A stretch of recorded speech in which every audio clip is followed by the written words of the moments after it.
The American people have been asked to swallow a number of contradictions over the past few weeks. I've already discussed some of them here on the floor. Many citizens were told by their mayors and small religious services were just too dangerous. At the same time, massive political protests were not just allowed, but encouraged. Americans have been told they should very carefully distinguish good people from bad apples if they're talking about protests and riots. But they must not make the same distinction if they're talking about the police. Recently, the country was informed by a hysterical journalist that a rational policy essay from our colleague Senator Cotton was just too inflammatory to publish. But the Speaker of the House can say Senator Tim Scott and his 48 co-sponsors are, quote, trying to get away with the murder of George Floyd, and Democrats just cheer her on, cheer her on. Americans have been ordered to rethink and relearn our nation's history by a movement that is itself so historically illiterate. They mistake George Washington, Ulysses S. Grant, and a 19th century abolitionist for the enemies of justice and destroy their monuments. One common thread seems to connect all this. The far left wants you to play by one set of rules if you think like they do, and a completely different set of rules if you dare to think anything else. Well, yesterday, here in the Senate, the latest absurdity was added to the list.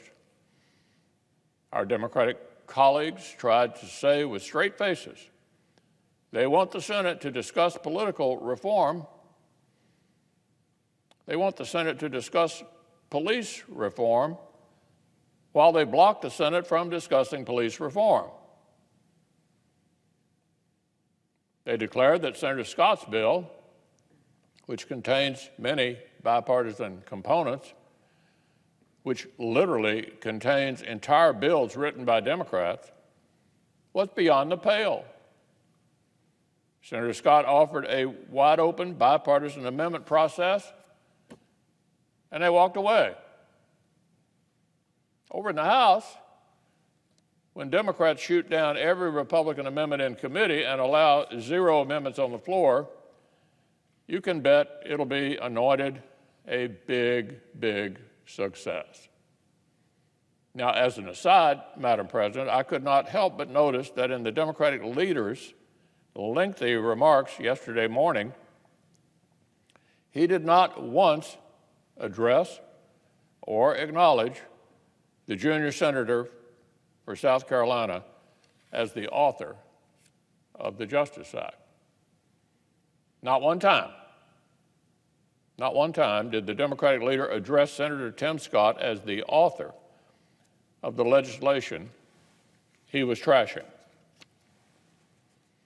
I cannot see why the Democratic leader talks right past Senator Scott as if he were not leading this discussion, as if he were barely here. All I can say is that it was jarring to witness, especially in a national moment like this. Senator Scott was the leader of the working group. He wrote the bill. He's been studying and working on and living these issues since long, long before the Democratic leader came rushing to the microphones on this subject a few weeks ago. I can certainly take all the angry comments my colleague from New York wants to throw my way. I don't mind.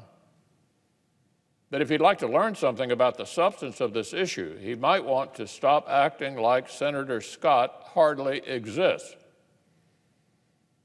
and learn from the expert who wrote the bill. The American people know you do not really want progress on an issue if you block the Senate from taking it up. They know that most police officers are brave and honorable, and that most protesters are peaceful. And they know our country needs both. We need both. The American people know they don't need history lessons from common criminals who are dragging George Washington through the dirt. They know prayer is no less essential than protest. And they know that a politician who compares a policy disagreement to a brutal murder has just permanently forfeited the moral high ground to the grown-ups who want solutions. Some forces are desperate to divide our country any way they possibly can. But if people of goodwill and common sense stick together, the radical nonsense won't stand a chance.